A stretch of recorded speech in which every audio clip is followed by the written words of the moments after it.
একদম নোৱাৰে মোৰ মতে বাংলাদেশীক আমি 1971 চনত অকল বাংলাদেশী নহয় যিকোনো ভাৰতীয়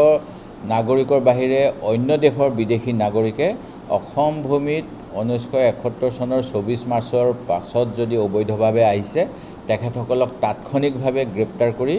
নিজ নিজ দেশলৈ ঘূৰাই পঠোৱাৰ ব্যৱস্থা অসম চুক্তি অনুসৰি কৰা হৈছিল সেই চুক্তি আমাৰ অসমত বলবৎ থাকিব লাগে আৰু মই সেইকাৰণে পুনৰবাৰ দোহাৰিছোঁ এনেকুৱা ধৰণৰ ঘটনাবিলাক হ'বলৈ পাইছে ইয়াত সুযোগ পাইছে এই মানুহবিলাকে বাহিৰৰ পৰা আহি অসমীয়া জাতিৰ প্ৰতি অস্তিত্বৰ সংকট আহিব আমি যদি ধৰ্মৰ নামত ভাষাৰ নামত অসমীয়া সমাজখন বিভক্ত কৰিবলৈ চেষ্টা কৰোঁ আৰু এই ক্ষেত্ৰত অসম চৰকাৰ ভাৰত চৰকাৰে যি হুৰুঙা আনি দিছে নাগৰিকত্ব সংশোধনী আইন 2019 অনুসৰি তাৰে আলম লৈ এতিয়া যোৱা আপোনাৰ মোৰ নামটোও মোৰ মনত নাই ছয়দা ডাঙৰীয়ানীয়ে যেনেকুৱা বক্তব্য ৰাখিলে সেই বক্তব্য এই নাগৰিকত্ব সংশোধনী আইন অসমত বলবৎ কৰাৰ পিছত এই পৰিস্থিতি আহিছে যদি তেওঁ অসম চৰকাৰে দৃঢ়স্থিতি ল'লে হয় প্ৰধানমন্ত্ৰী নৰেন্দ্ৰ মোদী ডাঙৰীয়াই 2014 চনৰ হুলেমৈৰ পিছত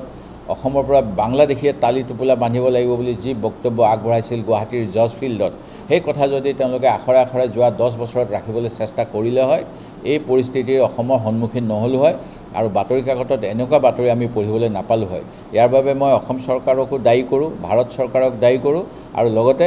এই ভদ্ৰ মহিলাগৰাকীও এনেকুৱা কথা কোৱাৰ বাবে তেখেতকো মই দুখী বুলি কওঁ